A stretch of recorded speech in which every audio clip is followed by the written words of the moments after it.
Shalom Jemaat GB Keluarga Kudus yang diberkati Tuhan. Berikut adalah warta sepekan Minggu 24 September 2023. Kami menyambut kehadiran Anda yang baru pertama kali beribadah di GBI Keluarga Kudus. Kami rindu Anda tertanam dan bertumbuh dalam Injil kasih karunia Tuhan Yesus Kristus di gereja kami.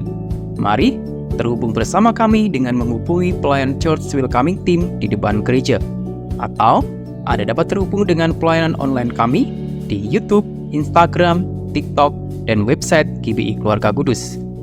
Mewakili Gembala Sidang, staf penggembalaan, dan seluruh jemaat, kami mengucapkan selamat ulang tahun kepada 24 September Didit Setio Wibowo, 25 September Ibu Iin Fatma Linmarto, 26 September Bintang Matthew Bayanaka, 27 September Ibu Widya Stuti, dan 28 September Ibu Koni Tiurma dan David Mosa Prawira. Info ibadah. Awali pagi hari Anda dengan mengucap syukur kepada Tuhan. Kami mengundang Bapak Ibu Saudara untuk bergabung di dalam ibadah doa pagi setiap hari Selasa, Rabu, Kamis, dan Sabtu pukul 4.30 waktu Indonesia Barat di gereja. Bagi Anda pemuda dan remaja, mari beribadah di Youth Era of God setiap hari Sabtu pukul 16.30 waktu Indonesia Barat di Aula Gereja. Dan untuk adik-adik kesayangan Tuhan, ayo bergabung di dalam ibadah Hesed Kids setiap hari Minggu pukul 7 pagi di Aula Gereja lantai 2. Setiap bulan, gereja kita mengulurkan tangan kasih kepada jemaat yang membutuhkan.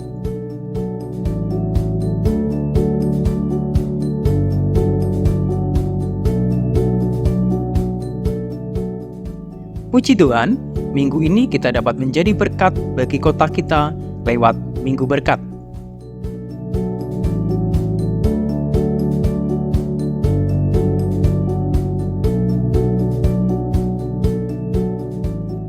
Ada paket beras yang dibagikan di Minggu Berkat.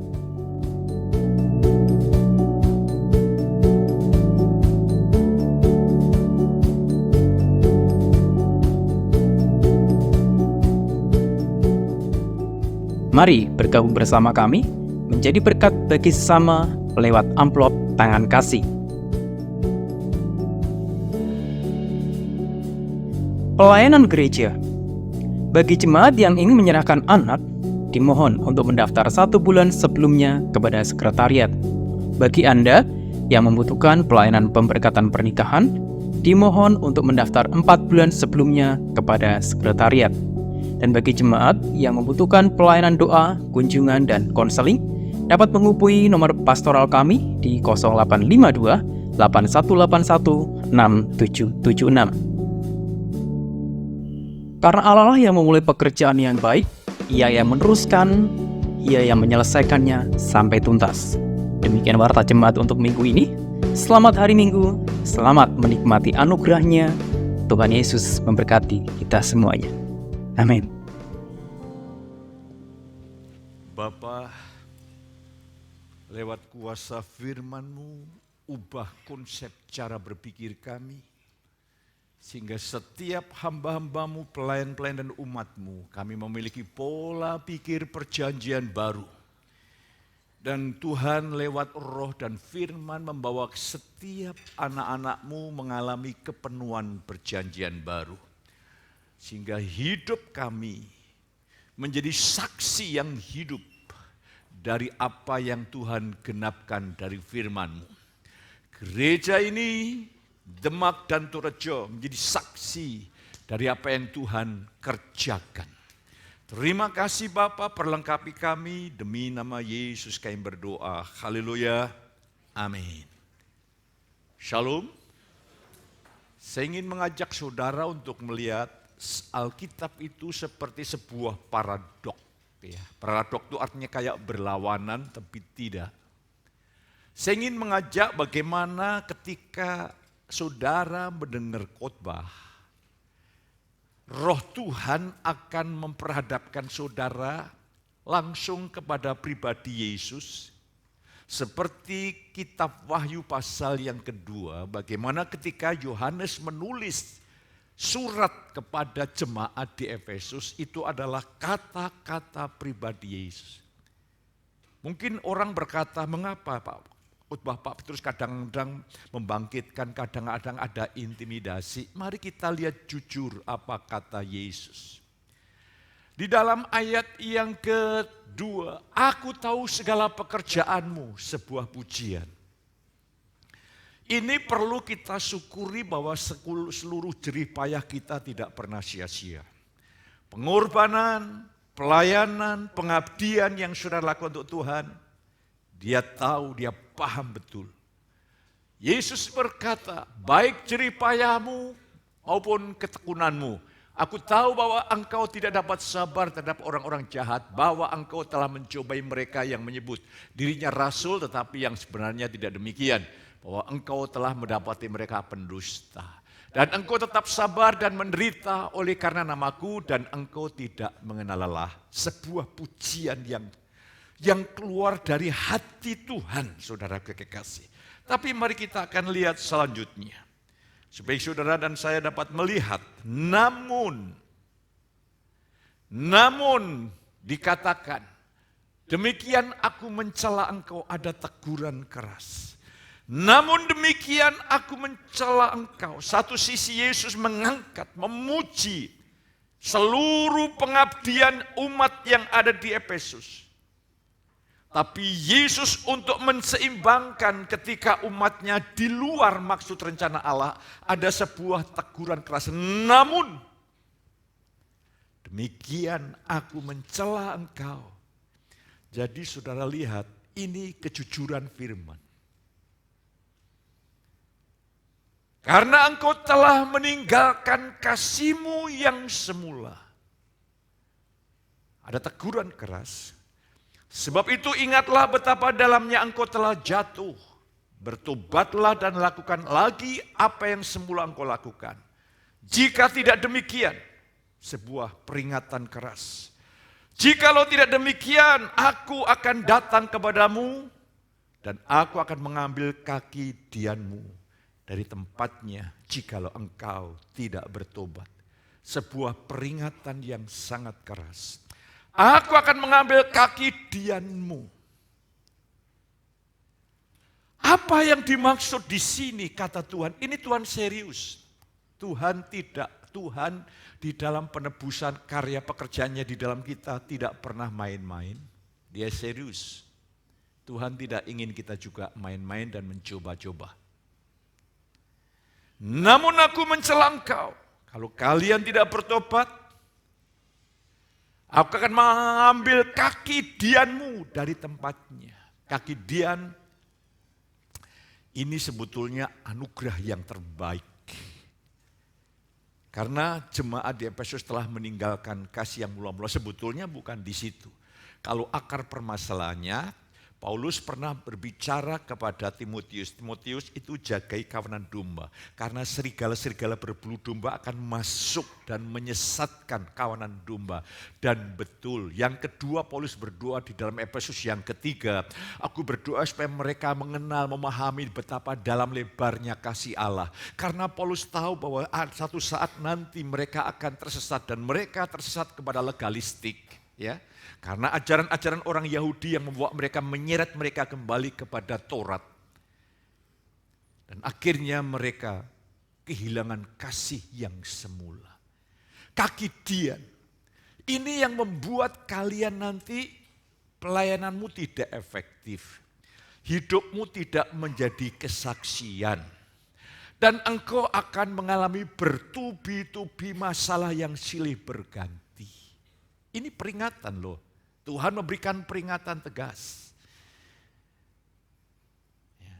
Kepada saya sebagai hamba Tuhan juga Tuhan berikan peringatan yang tegas. Mata saya menyaksikan, saya sharing sama pendamping saya.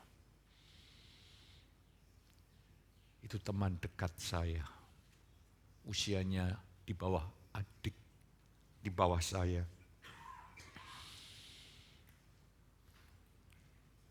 Menyia-nyiakan anugerah yang saya sebenarnya sudah lama berdoa.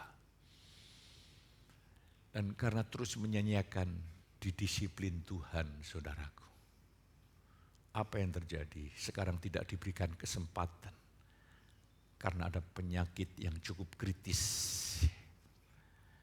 Kalau saudara masih sehat, itu anugerah Tuhan. Engkau masih diberi kesempatan mengabdi dan melayani Dia. Aku akan segera datang. Ini bukan kedatangan Tuhan yang kedua kali. Kalau di dalam PL, kedatangan Tuhan itu bisa membawa berkat, bisa membawa kutuk. Tapi akan datang segera, ini artinya akan datang mendisiplin. Karena kasih kemarin saya sampaikan. Supaya saudara bisa melihat firman itu secara utuh. Firman kasih karunia bukan firman sekedar mengangkat-ngangkat. Kalau memang anak-anak Tuhan sudah akurat, diangkat. Tapi kalau tidak akurat, di luar kehendak rencana Allah mesti ada teguran. Ya. Paulus kepada jemaat di Korintus yang di luar maksud kehendak Tuhan. Mereka hidup dalam kedagingan, Paulus katakan, itu loh perjalanan umat Israel sebagai peringatan bagi kamu. Supaya kamu tidak mengingini hal-hal yang jahat. Mereka mati dalam kedagingan di padang gurun. Jadi Alkitab hari ini memang berisi seperti itu. Tapi bagaimana ketika Tuhan hari ini mengubah konsep pikir saudara memiliki konsep yang benar. Hidup saudara dibawa Tuhan naik. Katakan amin. Aku jamin dalam nama Yesus engkau tidak lagi turun tapi engkau naik. Dan terus naik, dan terus naik, dan terus naik. Bagaimana caranya? Sederhana. Sederhana sekali. Mari saya ingin ajak saudara untuk melihat hari ini. Itu fakta, itu kabar fakta. Alkitab ini berisi banyak tuntutan, fakta, banyak perintah, fakta. Orang bisa melihat Alkitab dengan cara yang keliru, hasilnya kegagalan. Orang bisa melihat Alkitab dengan cara yang benar, hasilnya membangkitkan. Dimulai di cara berpikir ini. Nah, saya ingin mengajak saudara hari ini betul-betul mengalami sebuah kemerdekaan yang total. Saudara siap dimerdekakan total? Amin. Saudara harus merdeka total. Itu kehendak Tuhan. Maksud Tuhan. Saya berikan sebuah tema adalah kabar baik, good news, euangelion. Kabar baik itu apa? Allah dikatakan Allah yang menuntut. Dia dan hanya Dia saja yang menggenapi. Dan Alkitab berisi tuntutan dan perintah. Ya. Saya mempelajari satu buku. Dia menyatakan diri saya pemberita Injil kasih karunia. Sayang, dia tidak pernah memunculkan perintah. Dia tidak jujur dengan Alkitab. Ini isinya perintah dan tuntutan. Tetapi sekarang perintah dan tuntutan tidak menakutkan kita. Tidak lagi menakutkan kalau konsep pikir kita diubahkan. Makanya saya mendorong berkali-kali, dengar khotbah cuma sekali tidak cukup. Kalau saudara pelayan Tuhan, kalau pagi saudara ada pelayanan dan tidak bisa ibadah, ada dua alternatif, dengerin YouTube atau ibadah sore. Kalau saudara tidak mencintai mendalami firman Tuhan, saudara tidak bertumbuh dan mengganggu lingkungan. Lah hari ini ada satu kabar baik. Ya, kita akan dijauhkan dari segala peringatan, tuntutan, dari segala hal yang menakutkan. Tapi mulai hari ini kita akan terus dibawa dari anugerah kepada anugerah yang luar biasa. Kita akan baca konteksnya 2 Korintus 3 ayat 1 sampai yang ke-18. Tapi saya ingin baca ayat yang ke-6, mari kita akan baca 2 Korintus 3 ayat 6 bersama-sama dengan kalimat yang mantap. Ingat, ini kabar baik. Ya, katakan sebelahmu, ingat ini kabar baik. Ya, supaya konsep saudara sudah tidak ketakutan lebih dahulu, bebas saja saudaraku, bebas saja. Tuhan berkuasa mengubah apapun keadaan saudara. Ialah membuat kami juga sanggup menjadi pelayan-pelayan dari suatu perjanjian baru Yang tidak terdiri dari hukum yang tertulis, tetapi dari roh. Sebab hukum yang tertulis mematikan, tetapi roh yang menghidupkan. 2 Korintus pasal yang ketiga ayat 1 sampai 18. Paulus sedang membedakan antara pelayanan perjanjian lama Musa dan pelayanan perjanjian baru kasih karunia. Dengan jelas, ada perbedaan yang jelas dan tegas. Mungkin orang-orang kasih karunia berkata, lah terus fungsinya Taurat? Oh, Taurat sangat berfungsi. Yesus meninggikan Taurat, Paulus meninggikan Taurat, saya meninggikan Taurat. Tapi hukum Taurat berfungsi menuntut dan menunjukkan keberdosaan saudara dan saya, menunjukkan kegagalan kita supaya dengan rendah hati kita datang di dalam rahmat dan anugerah Tuhan. Kalau Taurat kita tarik terlalu jauh, maka saudara kembali dalam pola pikir perjanjian lama. Nah, hari ini roh itu bicara masalah kasih karunia, hukum yang tertulis itu hukum Taurat. Hukum Taurat itu bukan hukum-hukum 10 hukum dalam perjanjian lama. Hukum dalam perjanjian baru itu juga bisa menjadi Taurat ketika kita salah memandangnya. Ketika pola pikir kita belum dibaharui, kita lihat hukum-hukum dalam perjanjian baru itu sama. Sama penuh dengan tekanan dan tuntutan. Tetapi ketika pikiran saudara dibuahkan, saudara melihat perjanjian lama dan perjanjian baru, amat sangat menggairahkan. Amat sangat menggairahkan. Bahkan saudara melihat tuntutan-tuntutan Tuhan yang hebat, sangat menggairahkan. Semua diawali oleh konsep cara berpikir. Saya ingin menunjukkan perbedaan, nanti saya ingin menjelaskan satu demi satu. Ada 3 perbedaan yang besar antara perjanjian lama dan perjanjian baru. Masih banyak perbedaan, tapi ini untuk konsumsi kepentingan kita umat Tuhan untuk bertumbuh, saya pikir 3 cukup. Hukum yang tertulis mematikan, tetapi roh menghidupkan. Nanti apa? Saya ingin jelaskan. Perbedaan yang kedua, hukum Taurat membawa kepada kemerosotan. Tetapi kasih karunia membuat umat-umat Tuhan bertumbuh. Seharusnya saudara bertumbuh. Seharusnya saudara bertumbuh. Seharusnya saudara tidak kehilangan berkat yang terbaik. Tapi berkat yang terbaik tadi telah diambil. Kalau kalian tidak bertobat kepada jemaat Efesus, aku mengambil kaki dianmu. Berkat yang terbaik, anugerah yang terbaik. Fokus yang pertama perjanjian lama, fokusnya hukum. Melihat Alkitab perjanjian lama dan perjanjian baru isinya cuma hukum dan tuntutan. Tapi bagi saudara dan saya, makanya berdoalah Tuhan, ubahlah cara berpikirku supaya aku memiliki pola pikir seperti hambamu. Kalau saudara pikiran sudah diubah, engkau melihat Alkitab isinya cuma satu, janji. Bukan tuntutan, janji. Nanti saya ingin tunjukkan ini akar kemerdekaan yang Tuhan karuniakan kepada saudara. Oke, terus setelah itu mari saya ingin mengajak satu persatu. PL, hukum yang tertulis mematikan tetapi roh menghidupkan. Hukum yang tertulis mematikan itu artinya apa? Artinya firman Allah yang tertulis baik di dalam PL perjanjian lama dan perjanjian baru menuntut umat Tuhan untuk mentaati. Kalau saudara baca itu semuanya perintah untuk mentaati.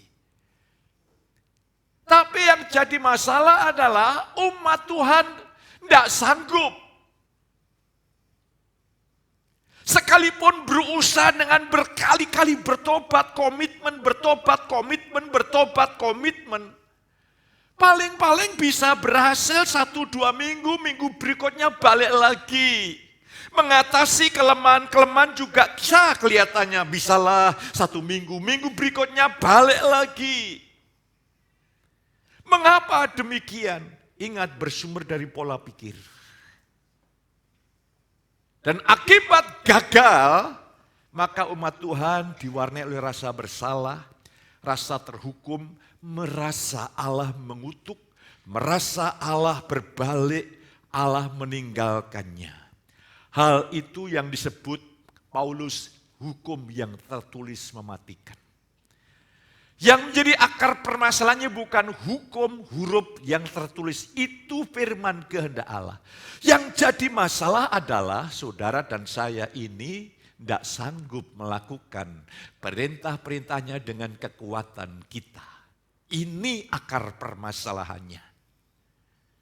Ini akar permasalahan yang harus saya ungkapkan. Supaya saudara keluar dari konsep pikir perjanjian lama, masuk dalam perjanjian baru yang buat saudara diberkati dan berhasil. Saudara bisa menangkap? Amin. Saya terusin. Jadi perjanjian baru roh itu menghidupkan. Sebaliknya hari ini saya sampaikan kabar baik. Jadi sebetulnya kalau saudara dan saya hidup dalam perjanjian baru dan saudara tidak berubah, ya, itu namanya keterlaluan. Terlalu. Dan akibatnya tadi, kalau kamu tidak bertobat, aku mengambil kegidian. Artinya, kemungkinan untuk berubah itu sangat besar. Jadi kekecualian orang Kristen itu tidak berubah. Bukan sebagai sebuah hukum yang universal, bukan. Orang Kristen yang tidak berubah itu kekecualian. Kekecualian yang sangat kecil seharusnya. Lah hari ini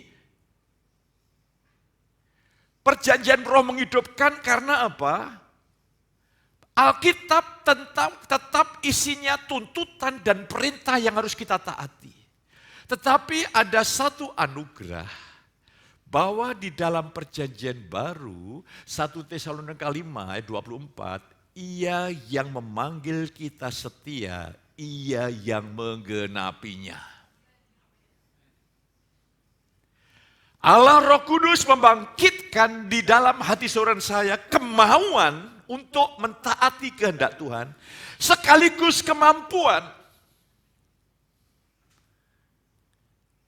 Iya, ini Alkitabnya. Hei saudara-saudaraku yang kekasih, kamu senantiasa taat, karena itu tetaplah kerjakanlah keselamatanmu.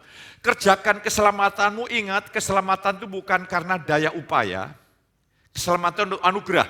Kerjakan keselamatanmu artinya adalah apa yang Tuhan sudah kerjakan di dalam roh saudara yang diciptakan segambar dalam kekudusan kebenaran jati. Roh saudara yang diciptakan persis seperti Yesus, saudara ekspresikan lewat kata-kata, pemikiran dan tindakan. Itu artinya kerjakanlah keselamatanmu. Ayat yang ke-13, Allah lah yang bekerja di dalam kemauan saudara. Dia bangkitkan kemauan, hasrat hati saudara, sekaligus dia berikan saudara kemampuan. Ini ya yang disebut good news, kabar baik. Nanti saya ingin menjelat akar permasalahannya di mana. Jadi saudaraku, saya ingin menjelaskan hari ini. Hukum yang tertulis mematikan, tetapi roh menghidupkan. Jadi kalau saudara fokusnya hari ini kepada roh, lah saudara tidak mungkin bisa berfokus kepada roh kalau konsep pikir saudara masih perjanjian lama. Harusnya konsep pikir kita dibaharui total. Mari selanjutnya saya ingin mengajak. Perjanjian lama membawa kepada kemerosotan dan perjanjian baru roh membawa kepada kebangkitan. Di dalam 2 Korintus 3 ayat yang ke-7 Paulus menjelaskan Musa itu walaupun pelayanannya membawa kepada penghukuman, tetapi waktu Musa menerima Taurat, loh batu dari Tuhan, kemuliaan Allah menembusi wajah Musa. Dan ketika Musa dari gunung Musa menyadari bahwa wajahnya penuh dengan kemuliaan Allah, memancarkan kemuliaan Allah, Musa bijaksana. Karena Musa tahu kemuliaan Allah nanti akan makin lama makin merosot, Musa pakai selubung. Lah saya kaget juga, ada jemaat juga pakai selubung. Iya loh, ke gereja, di sekitar gereja pakai topeng.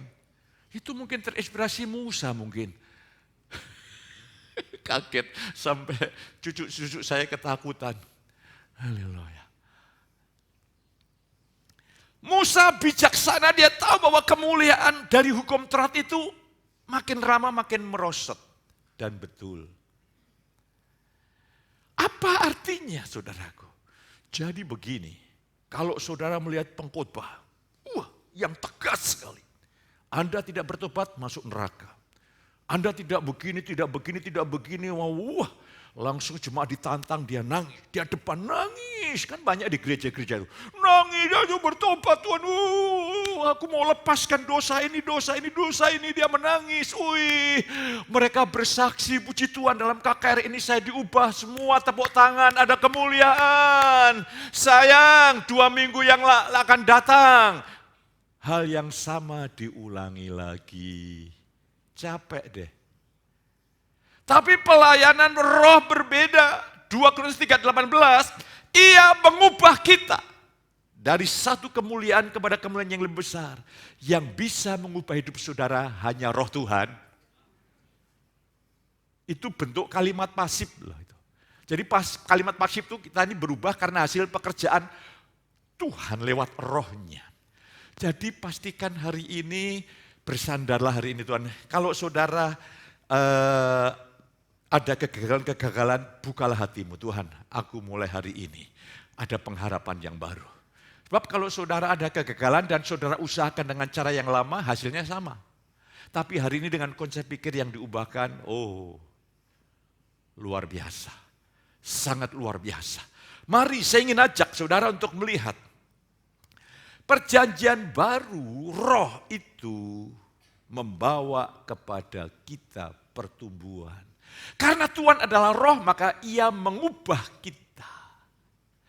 Yang mengubah kita itu roh Tuhan. Roh Tuhan akan menanamkan pola pikir Kristus dalam pikiran saudara.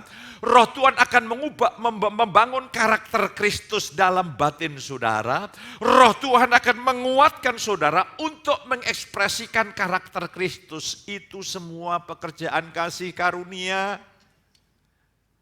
Ya. Jemaat di Galatia ditegur Paulus begitu keras. Kamu ini telah memulai dengan kasih karunia mengakhiri dalam daging. Saya ingin tunjukkan kepada saudara. Hamba Tuhan yang baik itu seperti apa? Dia peduli care dengan saudara. Ya, datang setiap hari ke rumah saudara. Paulus bicara hamba Tuhan yang baik. Hamba Tuhan yang membawa saudara kepada kepenuhan kasih karunia. Sebab Paulus berkata Galatia 1 ayat yang ke-6. Terkutuklah orang yang memberitakan Injil yang lain.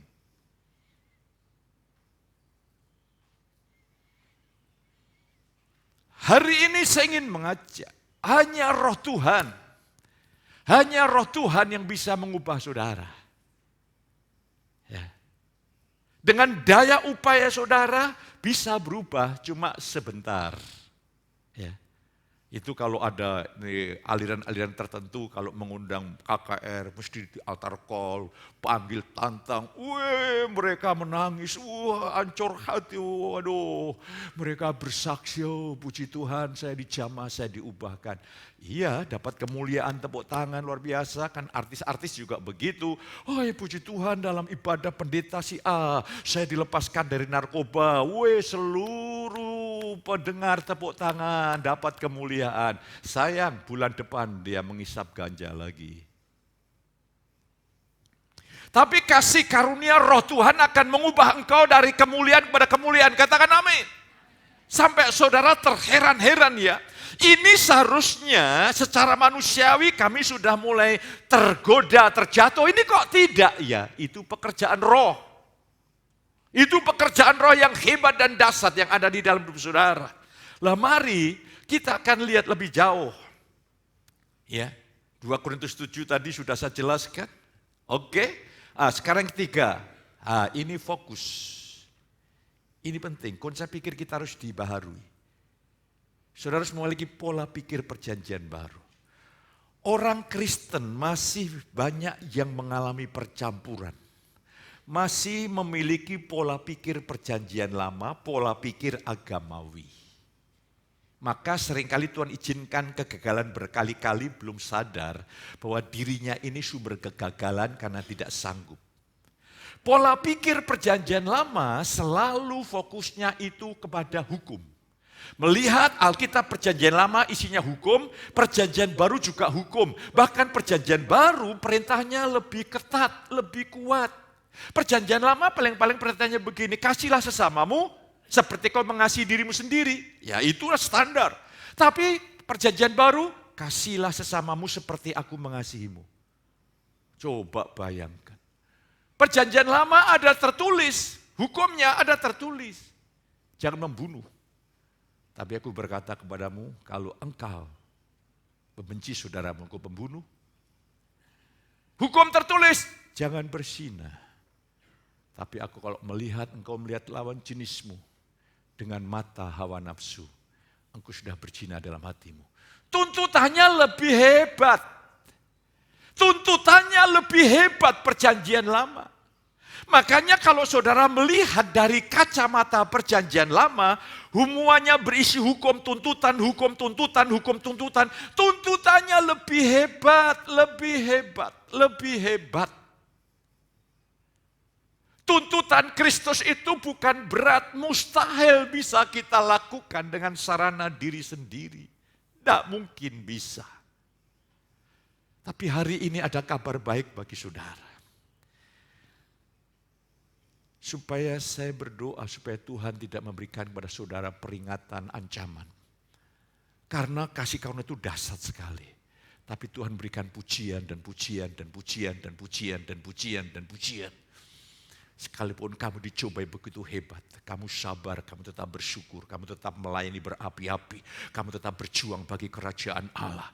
Sekalipun banyak tekanan, tantangan dalam pelayanan, engkau tidak pernah undur sedikit pun. Lah itu pujian, itu saya rindukan ada. Lah mengapa saudara sanggup? Karena kesanggupan kami adalah pekerjaan Tuhan. Ini kualitas. Dan dari rekan-rekan yang ingin mengelola acara Natal, saya dalam bermeditasi saya dengan Tuhan diberi tema mencapai kepenuhan hidup sebagai gambar Allah. Dahsyat banget. Level kita harus level mengalami kepenuhan apa yang dikatakan firman dalam hidup sehari-hari. Lah hari ini saya ingin mengajak orang Kristen yang masih memiliki pola pikir perjanjian baru. Mereka melihat Alkitab dari sisi yang salah dan keliru. Makanya kadang-kadang itu saya juga sedih. Ini juga nanti masuk di YouTube ini. Di YouTube ada perbedaan masalah dogma, masalah ajaran. Wah, keras dan masing-masing punya pengikutnya. Yang menyedihkan, yang pro dan kontra sama-sama melihat Alkitab hanyalah huruf. Sami mawon, sama saja. Sama saja, tidak ada artinya. Walaupun mungkin orang melihat merasa memiliki doktrin yang paling benar. Tapi kalau masih memiliki pola perjanjian lama, sama-sama saja. Tuntutan yang tidak sanggup kita lakukan. Saudara bersyukur loh. Di gereja ini Tuhan menyingkapkan anugerah Tuhan yang luar biasa. Harusnya saudara berkelimpah di dalam Tuhan. Terus kita lihat, orang Kristen yang memiliki pola pikir perjanjian baru fokusnya adalah janji. Mari kita akan lihat sebuah janji. Kita baca bersama-sama. Lahir baru ayat 26, 27 kehadiran rohnya kita baca 2-3. Rohku akan kuberikan diam di dalam batinmu dan aku akan membuat kamu hidup menurut segala ketetapanku dan tetap berpegang pada peraturan-peraturanku dan saya mau tanya, yang membuat saudara taat siapa? Siapa? Yang membuat saudara taat di sini siapa? Roh Tuhan. Ini disebut janji. Ini disebut janji. Kalau Filipi 2:13 juga kan, Allah bekerja di dalam kemauan maupun pelaksanaannya sama. Allah yang memanggil kita setia, Dia yang menggenapinya sama. Paulus katakan, bukan aku lagi yang hidup, melainkan Kristus. Sama. Jadi hari ini berdoalah supaya pola pikir perjanjian lama disingkapkan. Itu namanya selubung, biar disingkapkan. Ketika kau melihat Alkitab, yang kau lihat Yesus. Tidak ada yang lain. Ya. Ketika saudara melihat Alkitab, Yesus, doktrin ada pada tempatnya. Tapi kalau kita melihat Alkitab sebagai sumber doktrin saja tanpa melihat Yesus, maka itu bukan iman batin. Itu iman pengetahuan, legalistik, membangun kebenaran diri sendiri, usaha diri yang melelahkan. Hari ini saya ingin mengajak saudaraku, ini masukkan dalam roh saudara. Tuhan berjanji hari ini. Tuhan berjanji hari ini, Tuhan yang ada di dalam roh saudara akan membuat engkau hidup dalam kehendak Tuhan. Katakan amin. Ada sukacita pagi ini? Yes? Amin? Berarti saudaraku hidupmu pasti bisa berubah enggak? Hidupmu pasti berubah enggak? Pasti berubah. Jadi disinilah ketika orang Kristen dikasih ajaran kasih karunia, tapi ketika pola pikirnya itu masih pola pikir perjanjian lama, di dalam kasih karunia hanya melihat pengetahuan, itu iman pengetahuan, dan lama-lama menjadi legalistik. Ada satu aturan baru. Akhirnya jatuh kembali kepada kegagalan dan ketidaksanggupan untuk melakukan kehendak Allah. Dari awal kekristenan kita sampai di surga hanya berlaku satu hukum, kasih karunia. Semua hanya kasih karunia. Iya, Filipi 2:13, nanti saudara bisa baca di rumah. Yeskiel 36:27, woi luar biasa. Saudaraku. Lah sekarang sumber kegagalan umat-umat Tuhan di dalam perjanjian baru.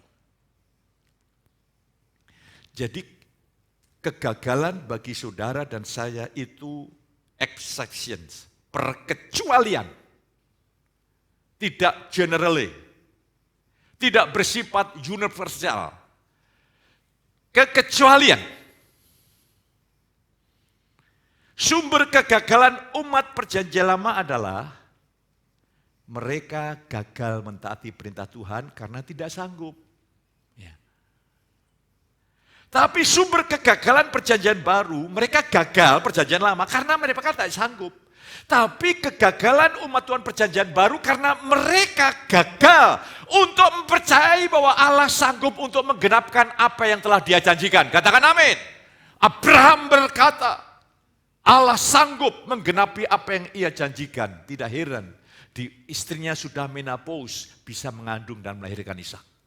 Supranatural.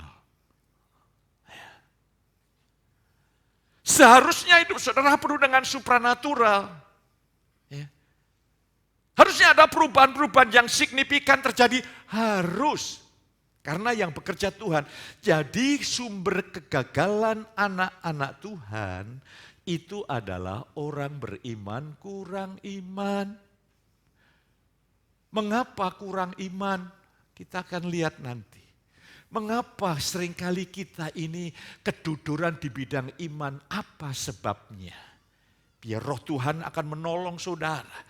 Ya, seorang dokter yang baik, dia perlu mengoperasi dan dioperasi itu tidak enak. Ya. Dioperasi bagian tubuh tidak enak, tapi itu harus dilakukan.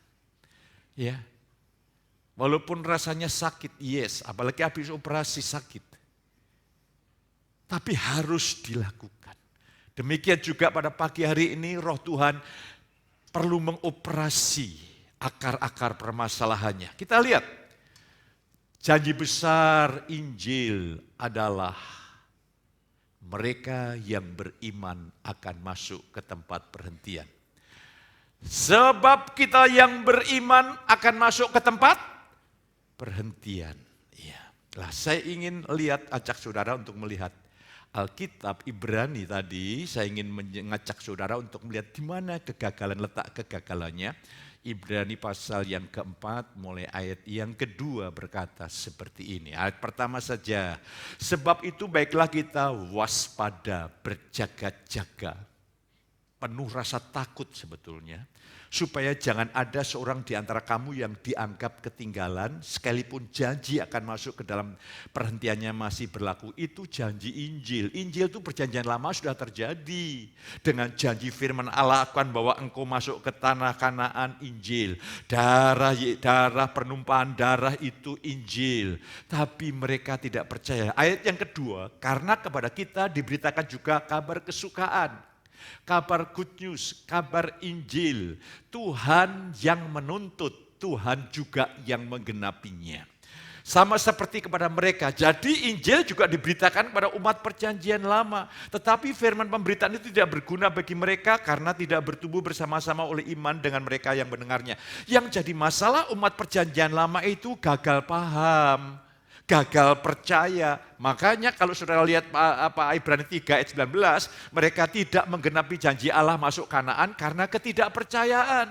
Lah seringkali banyak anak-anak Tuhan itu pertama khotbah kemarin, saudara tidak rendah hati dan lemah lembut mendengar firman. Sehingga firman hanya menjadi sebuah pengetahuan. Ini kalau iman sebagai sebuah pengetahuan hanya melahirkan legalistik, membangun kebenaran. Tapi kalau firman dibawa Roh Kudus, dibangkitkan menjadi iman, ini yang menghasilkan perubahan hidup. Dari sini pindah ke sini itu butuh anugerah yang besar. Harga yang harus dibayar. Bahkan saya boleh katakan, kau bisa memberi uang.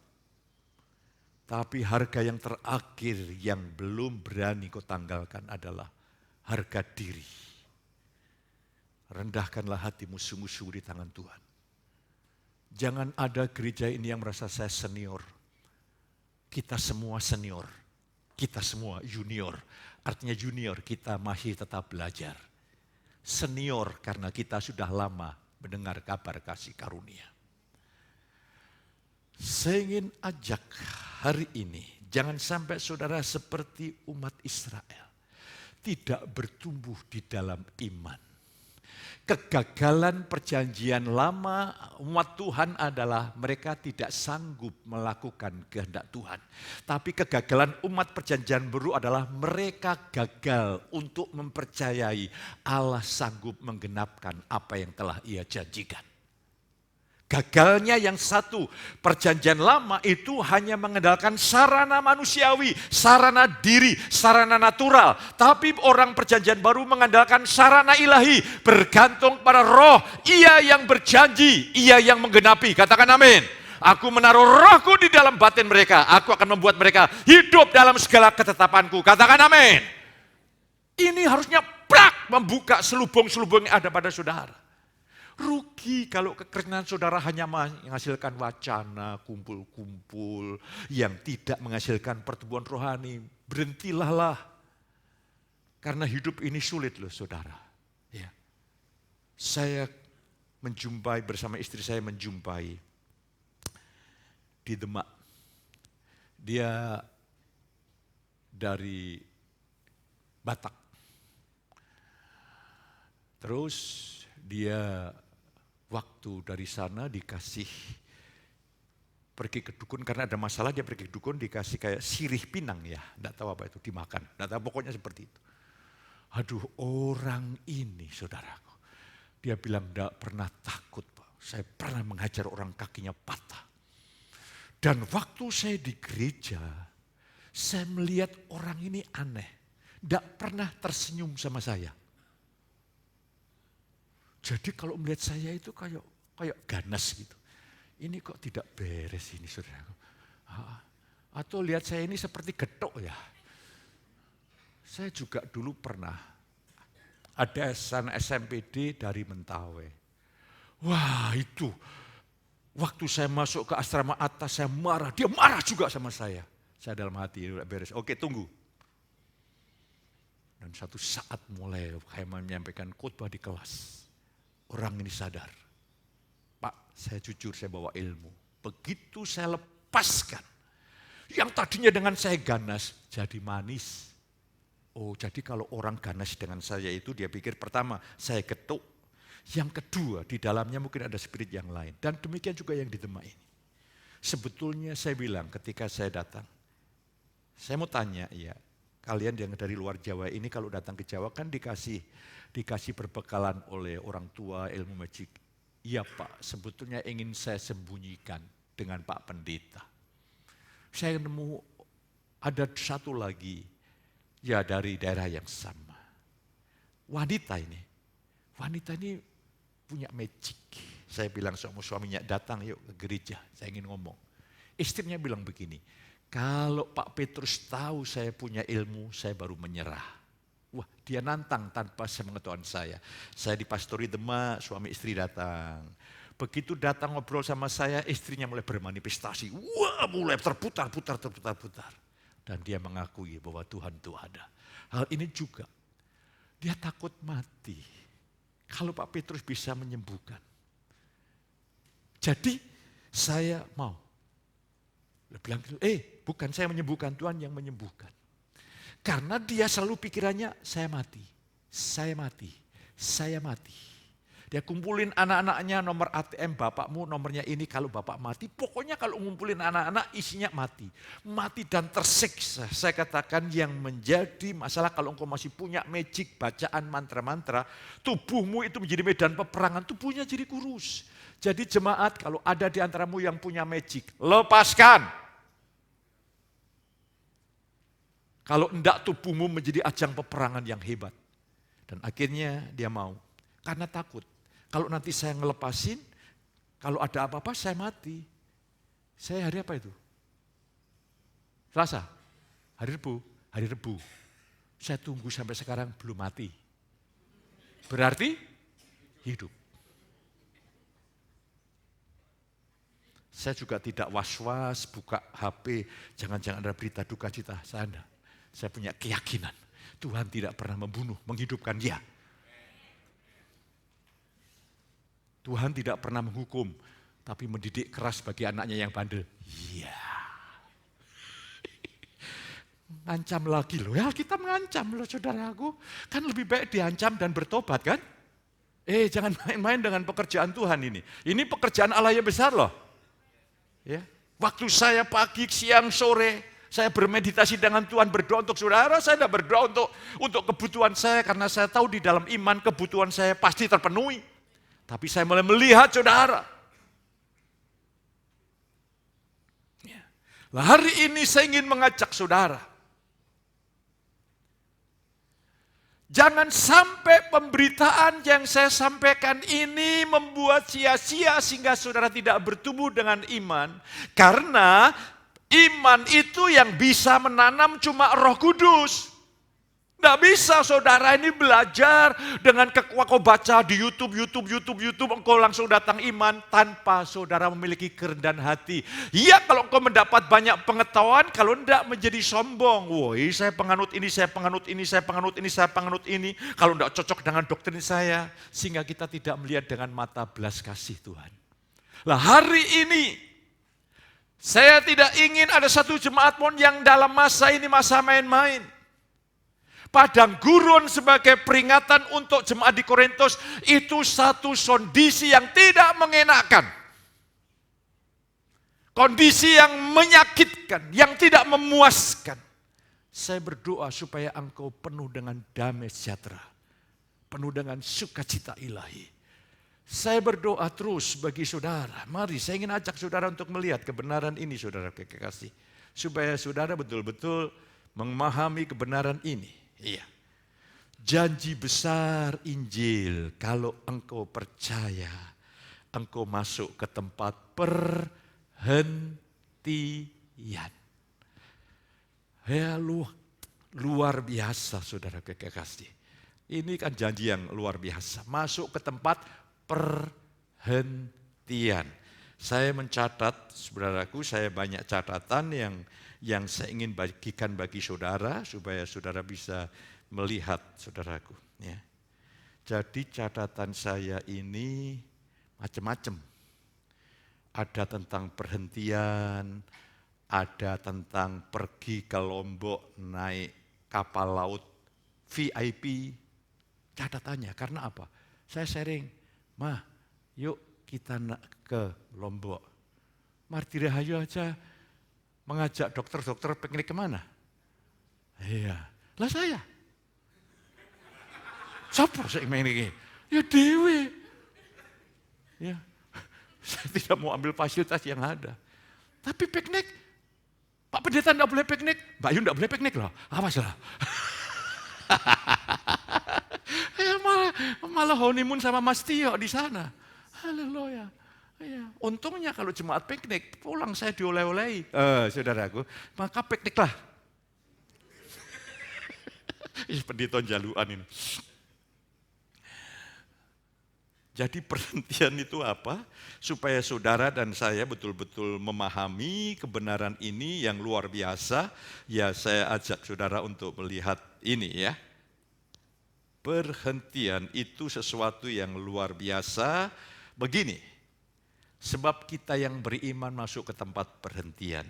Kita masuk ke dalam persatuan yang penuh kebahagiaan dengan Kristus. Dan ke dalam persekutuan dengan Allah melalui Kristus. Kita harus menikmati persekutuan yang penuh kebahagiaan dengan Kristus. Katakan amin. Saya kemarin juga di Demak mengunjungi satu ibu.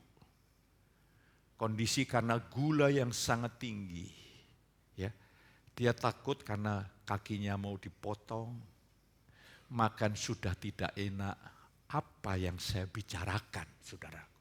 Makan tidak enak, makan nasi dibatasi, makan ini tidak boleh, badannya sakit. Apa yang saya bicarakan? Saya mendengar, saya berdoa, Tuhan, lah saya ngomong apa ini? Saya ngomong apa nih?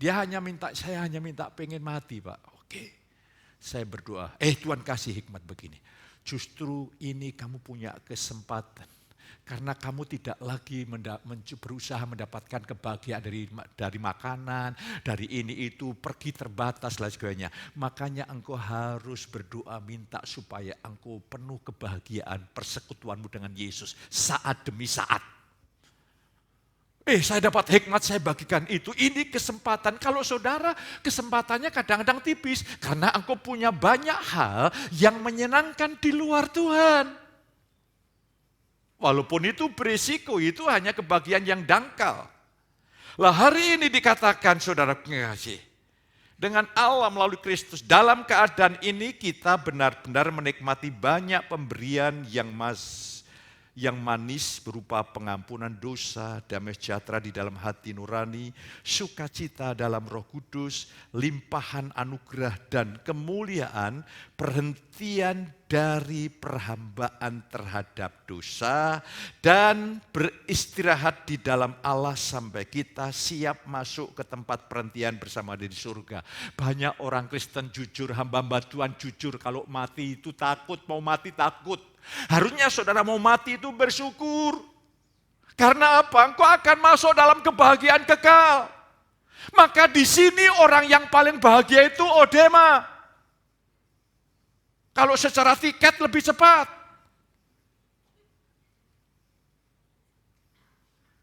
Makanya Odema gairahlah.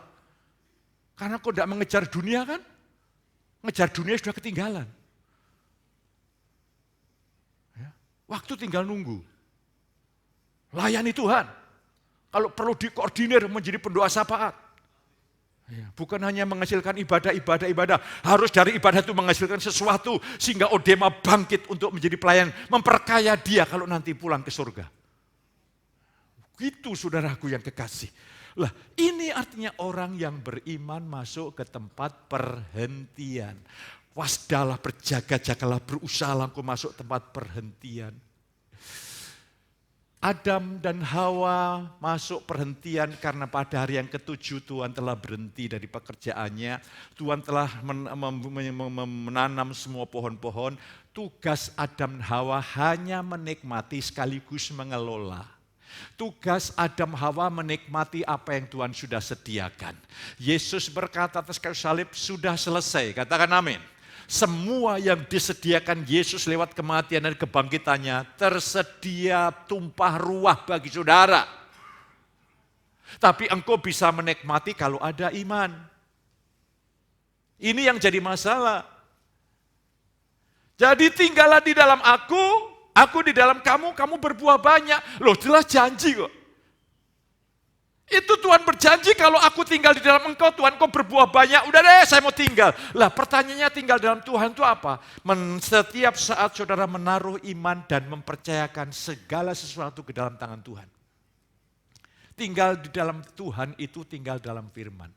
Kalau Tuhan berkata engkau telah dibangkitkan bersama Yesus duduk di sebelah kanan Allah Bapa, berarti manusia roh saudara itu surgawi. Manusia roh saudara harus penuh dengan alam surgawi, atmosfer surgawi. Kalau iblis mencoba menyerang pikiran saudara, engkau harus berkata, tidak!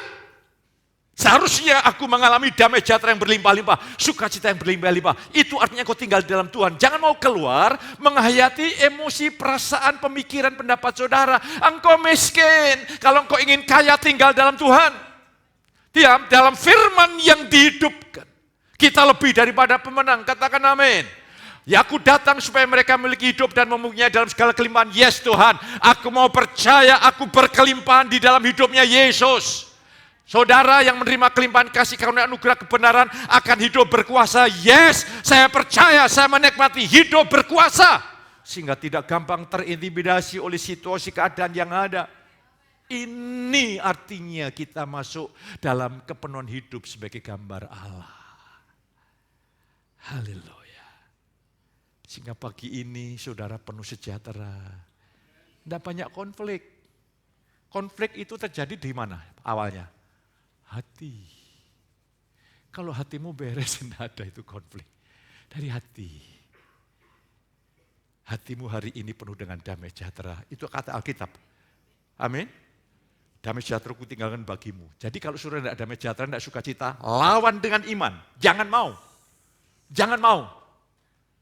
Allahku akan memenuhi segala kebutuhanmu sesuai dengan kekayaan kasih karunia. Percayalah. Situasi apapun Tuhan berkuasa memenuhi kebutuhan saudara. Taruh iman dan jangan goyah. Pasti Tuhan menggenapinya. Itu artinya tinggal dalam Yesus, penuh keyakinan, penuh sejahtera. Saya hanya berkata gini, Tuhan terima kasih aku sekarang yakin Tuhan. Lah sekarang setiap ada tuntutan. Aku memanggil kamu untuk tidak melakukan apa yang cemar, melainkan apa yang kudus. Itu tuntutan. Kalau saudara punya pola pikir perjanjian lama, saudara dituntut untuk hidup kudus. Engkau berusaha untuk hidup kudus, tidak bisa. Tapi ketika saya melihat di balik tuntutan, ada ditopang oleh janji. Kalau Tuhan menyuruh saya kudus, artinya Tuhan yang akan membuat saya kudus. Sehingga saya yes Tuhan, engkau mengendaki saya kudus, berarti engkau akan bekerja sedemikian rupa sehingga dari dalam hatiku itu ada keinginan untuk berbuat kudus. Peperangan ada, tapi iman itu mengalahkan dunia. Jadi hari ini setiap tuntutan dari perusahaan, tuntutan di masyarakat, tuntutan apapun, jangan membuat engkau tertekan. Engkau dituntut apapun, Tuhan yang menyanggupkannya.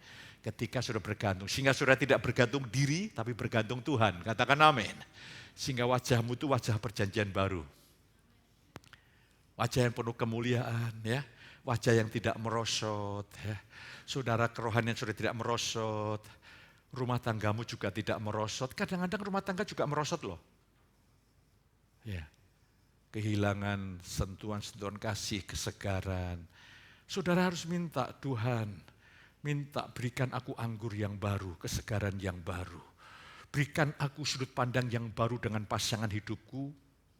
Kalau engkau tidak memiliki sudut pandang yang baru dengan pasanganmu, engkau berjalan secara alamiah, maka engkau melihat pasangan yang lain lebih menarik dari pasangan kita. Katakan amin.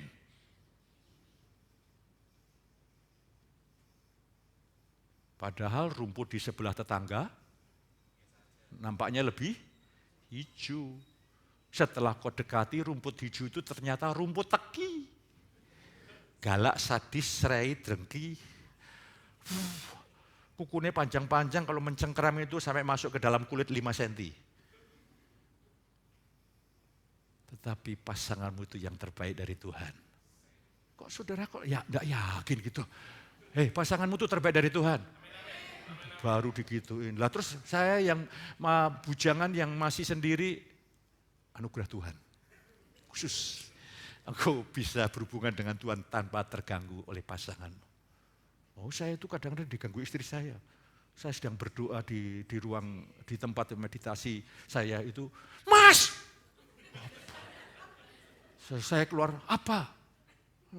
Lampunya dihidupkan. Alah, perkara-perkara begitu kok mengganggu hubunganku dengan Tuhan.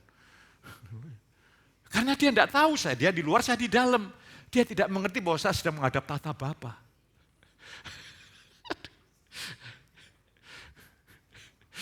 Kadang-kadang saking biasanya itu saya berdoa gitu, dia Mas, wow, saya sedang menghadap Bapak itu, Mas, tadi di mana barangnya?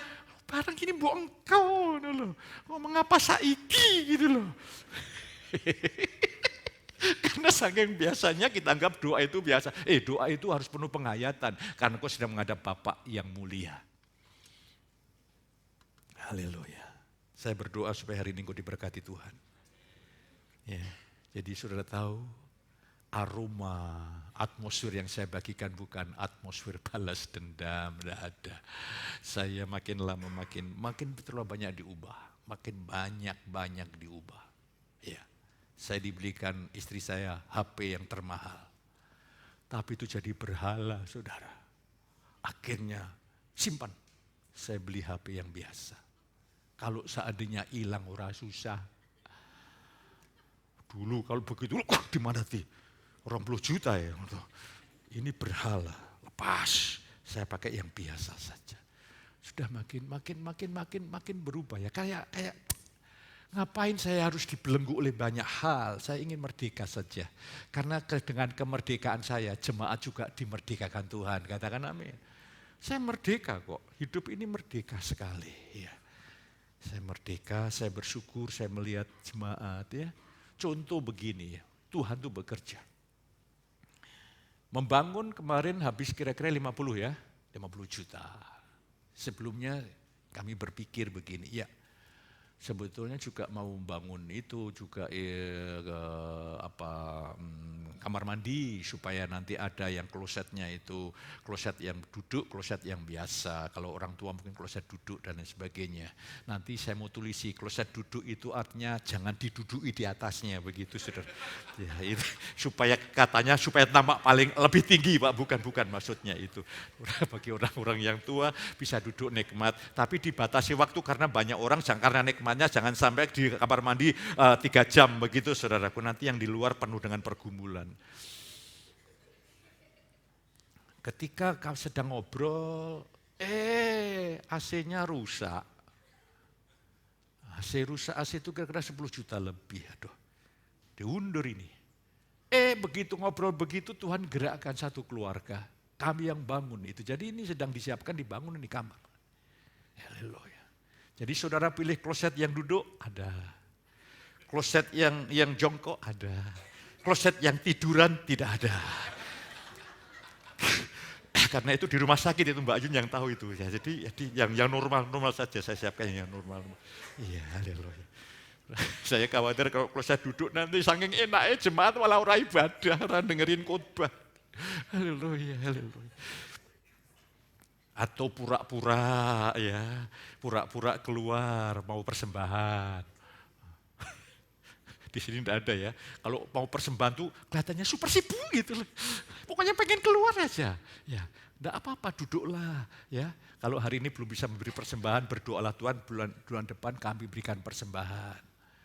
Ini aja kebangetan. Gaji saya juta, persembahannya cuma 500. Itu kok berikan tukang parkir marah itu. Untung pendetamu bukan tukang parkir. Saya tidak bicara masalah uang, masalah anugerah yang berlimpah-limpah. Puji Tuhan, dan pagi hari ini saya merasa bersyukur, saya berdoa, hari Sabtu kami doakan supaya Tuhan menolong jemaatmu, suasana surga turun, hambamu dengan penuh anugerah, penuh hikmat. Dan puji Tuhan, pagi ini saudara sungguh-sungguh diberkati Tuhan. Dan yang terakhir, the end. Bapak, kami bersyukur bahwa gereja setiap umat menjadi bukti saksi sejarah dari apa yang Tuhan kerjakan. Bagi kami tidak mungkin, bagi Tuhan tidak ada perkara yang mustahil. Terima kasih Bapa, jadikan gerejamu ini menjadi alat kegerakan kasih karuniamu di negeri ini, di bangsa ini Bapa.